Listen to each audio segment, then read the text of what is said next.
స్కూల్కి వెళ్తున్నా. సరే తల్లి, జాగ్రత్తగా వెళ్ళు. ఓకే నాన్న, బాయ్. నింగ్ sir, good morning. Sit down. Thank you sir. Notes రాసావా? రాశాను సార్. తీసుకురా.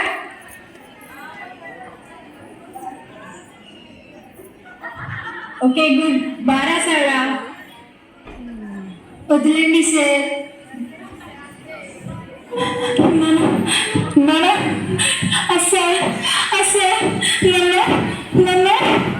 అర్థమైంది తల్లి. నేను ఒక మాట చెప్తా, గుర్తు పెట్టుకో. ఆడపిల్ల అంటే పిల్లిలా ఉండకూడదు, పులిలా బతకాలి.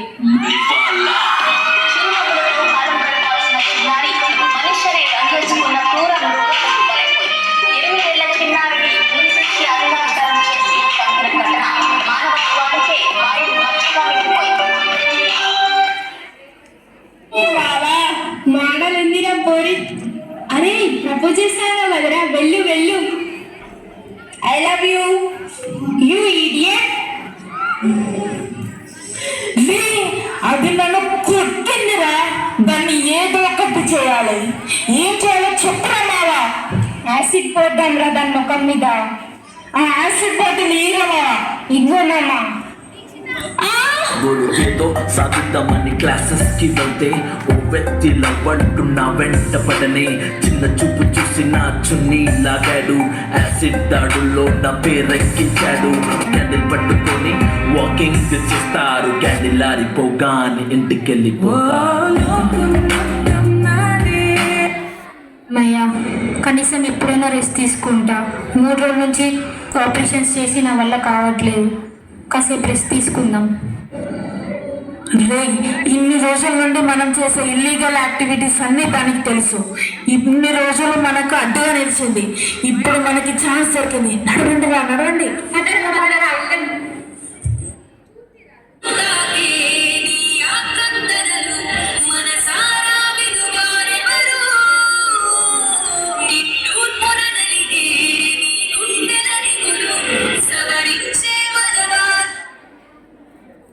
గంటలు గంటలు మాట్లాడుతున్నావు. మా అమ్మ వాళ్ళతో అండి. 24 గంటలు మీ అమ్మ వాళ్ళతో మాట్లాడడం తెలుసు కానీ కట్నం అడగడం తెలీదా? అంటే మీరు నన్ను కట్నం కోసం పెళ్లి చేసుకున్నారా? అవును. మీకు నా మనసు నచ్చి పెళ్లి చేసుకోలేదా? లేదు. నేను మిమ్మల్ని ఎంతో మంచివారని అనుకున్నాను, కానీ మీరు కట్నం కోసం నన్ను వేధిస్తున్నారా? అవునే, కేవలం కట్నం కోసమే నేను పెళ్లి చేసుకున్నా. మీ అయ్య ఇంతవరకు చిల్లి గవ్వ కూడా ఇవ్వలేదు. ఎందుకండి అలా మాట్లాడుతున్నారు? ఇప్పటికిప్పటికి కట్నం అంటే నేను ఎక్కడి నుంచి తీసుకురావాలి? ఏందే గొంతులేస్తుంది? కళమారుతున్న జీవితం కలతలోకి జారెన, కలలు కన్న కనులకు నీటి చెమ్మ తగిలెన.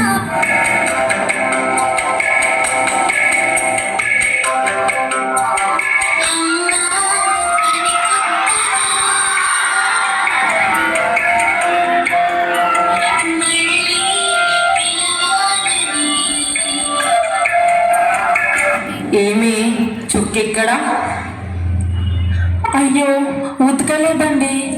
ఈరోజు కొంచెం నీరసంగా ఉంటేను. ఏందే కడుపుని చూసి మురిసిపోతున్నావు? ఇంటి పని చేసి సావచ్చు కదా. అలా అంటున్నారేంటండి? నా కడుపులో పెరిగేది మన బిడ్డనే కదా. మన బిడ్డ కాదు, నీ బిడ్డ. నాకు వారసుడు మాత్రమే కావాలి, ఆడబిడ్డ వద్దు. ఏంటండి అలా అంటున్నారు? ఏంటే గొంతులేస్తుంది?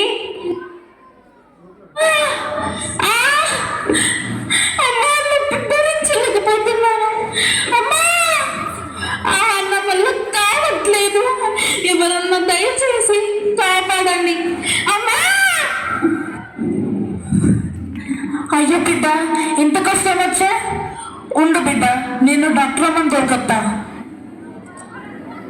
డాక్టర్ అమ్మ, ఆడొక పిల్ల పురుటి నొప్పులతో బాధపడుతుంది. నువ్వు చెంది రావా? సరే, వస్తున్నా పద. అయ్యో, తిన సిచ్యువేషన్ చాలా క్రిటికల్గా ఉంది కదా. అందరూ తిన చుట్టూ నిలబడండి. తినకి తొందరగా డెలివరీ చేయాలి, లేదంటే తల్లికి బిడ్డకి ప్రమాదం. అట్లనే అమ్మా. నువ్వు జల్దీ చేయి, ఆ బిడ్డ ప్రాణాలు కాపాడు.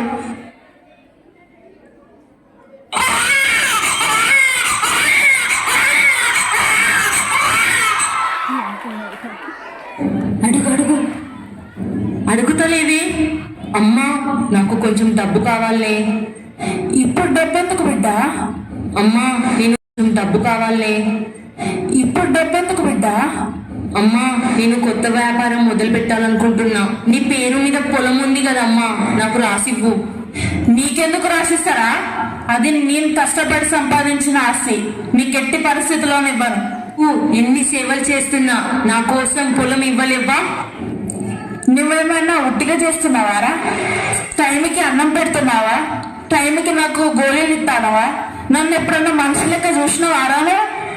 నీకోసం నేను ఎన్ని చేస్తున్నా కదా, నాకు పెట్టెల పేరు చేసావు కదా, బతుకుపో. ఎట్లా బతుకుతావో.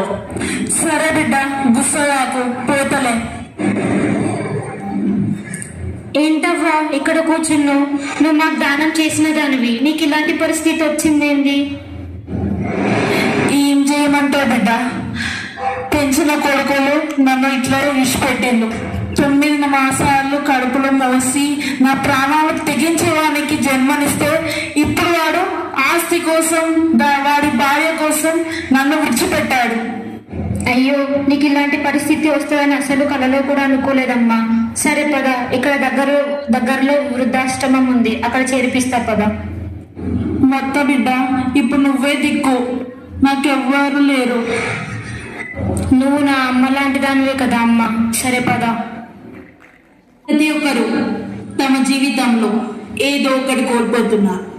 ఈ సమాజంలో స్త్రీలు తమకు ఆయుధమైన ఆత్మాభిమానాన్ని రోజు జరిగే అవమానాల వలన, కులమత భేదాల వలన కోల్పోతున్నారు.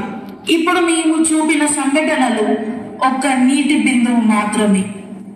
ఇంకా ఆడవాళ్ళు పడే కష్టాలు, బాధలు, అఘాయిత్యాలు ఇంకా చూడవలసినవి సముద్రమంతా ఉన్నాయి.